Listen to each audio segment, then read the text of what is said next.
Hi, this is Charlie Mato-Toyela with another video from BlueBearFlutes.com, Blue Bear Arts, of course. You can find us on Facebook as Blue Bear Flutes and Blue Bear Arts, and even under my name, Charlie Mato-Toyela. You'll also find us here on YouTube under Blue Bear Arts and several other venues, Twitter and Pinterest and yada yada yada. Anyway, so here we are making another flute build video. This video is on our recently re-released drone kit video. It's basically going to show you how to put together our drone kit flutes, and of course if you're interested in making your own drone and don't purchase our kit, you should still be able to get kind of a just idea of how to make one from this video. So it is made out of western cedar, and like all of our other flute kits, it is made out of pieces of western cedar that do not necessarily have the same grain, but they look really great together, as we do very carefully choose these pieces of wood. But to keep them economical, we don't split it in half like that and put it back together. This is an excellent flute kit for making your own western cedar drone flute. It is designed in such a way you should be able to make a drone flute in the key of A, 440, in the key of A, 444, that's 528 hertz C for those of you just kind of figuring all that stuff out. And then also the 432 hertz flute, which is a little bit lower in tone than the 440. You may be able to get a B flat out of it, and probably a B as well if you endeavored.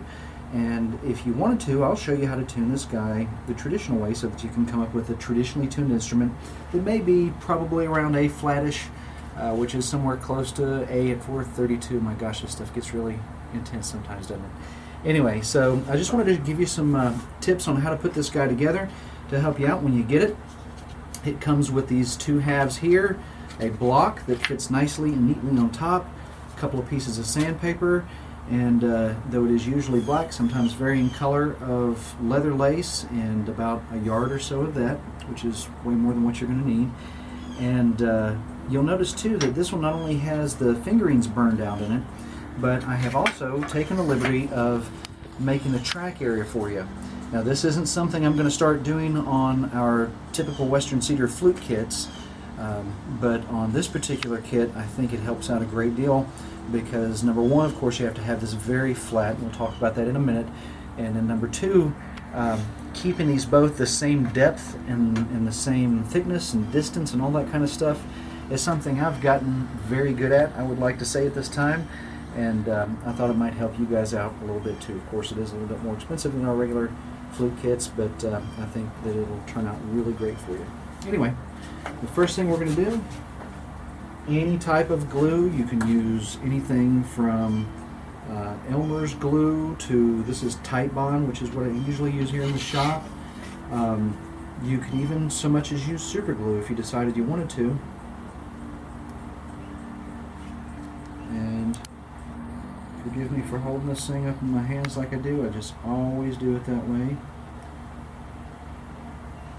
I'm going to show you what needs to be done to make this happen.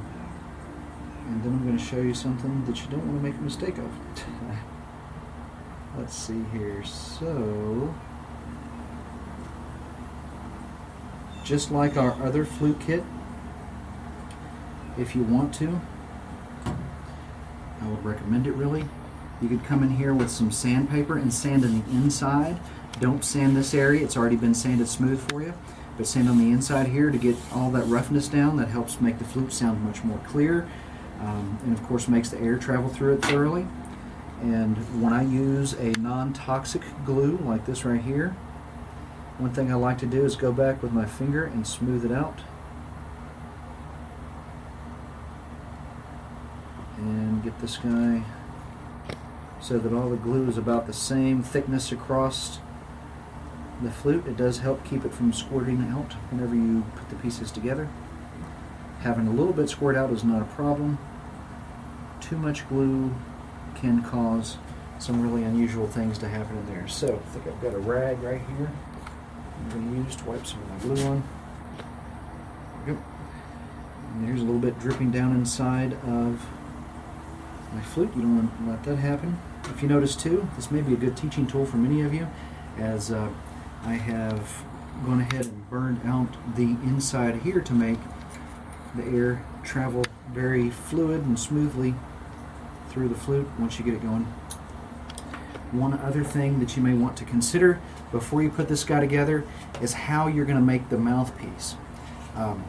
One way you can make the mouthpiece, of course, is to cut it out with a knife, or if you take one of our previous steps from another flute kit video, you can fold this piece of sandpaper and you can gouge it out like that, just sanding as such. That's a good system. I can already see that it's formed a nice groove there.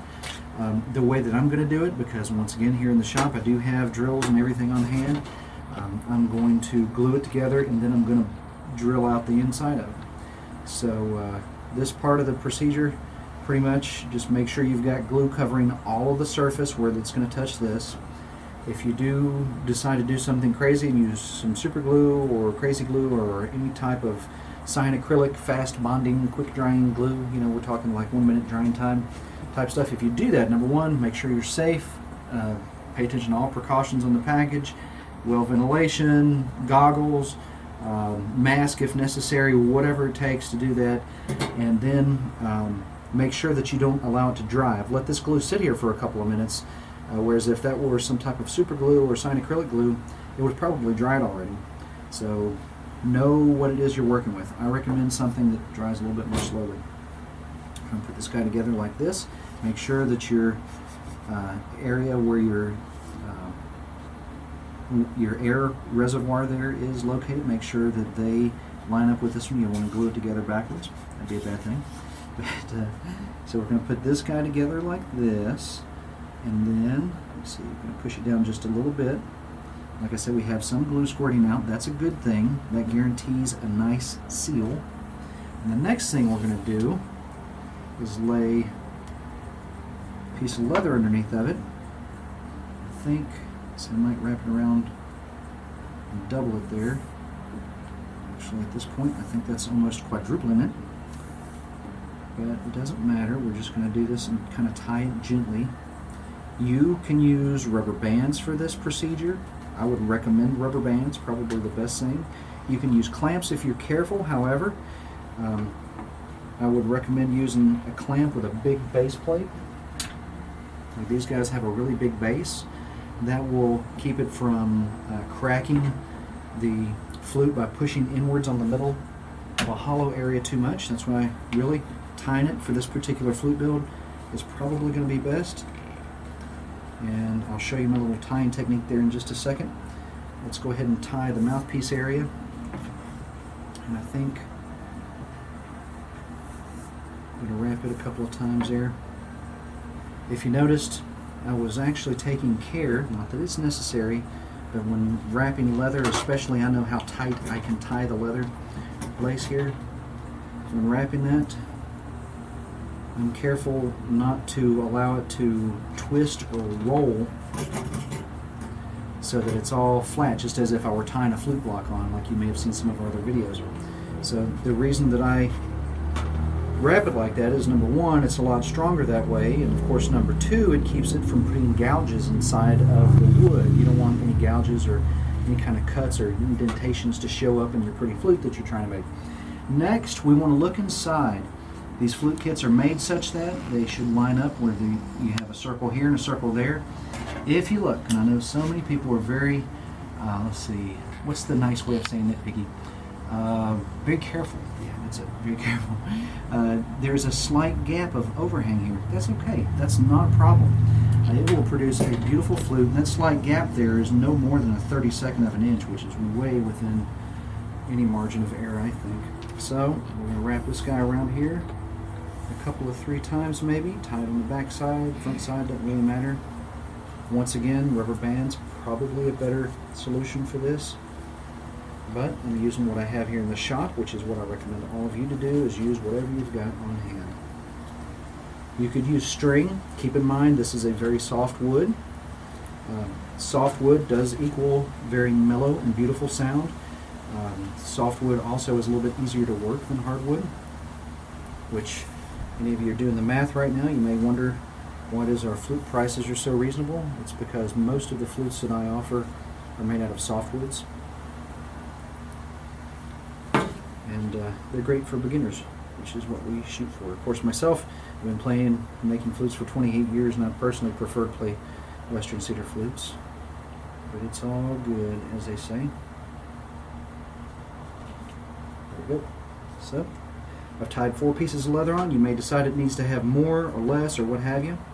And I'm just inspecting it to make certain that I see glue coming out of most of the cracks and all the areas there.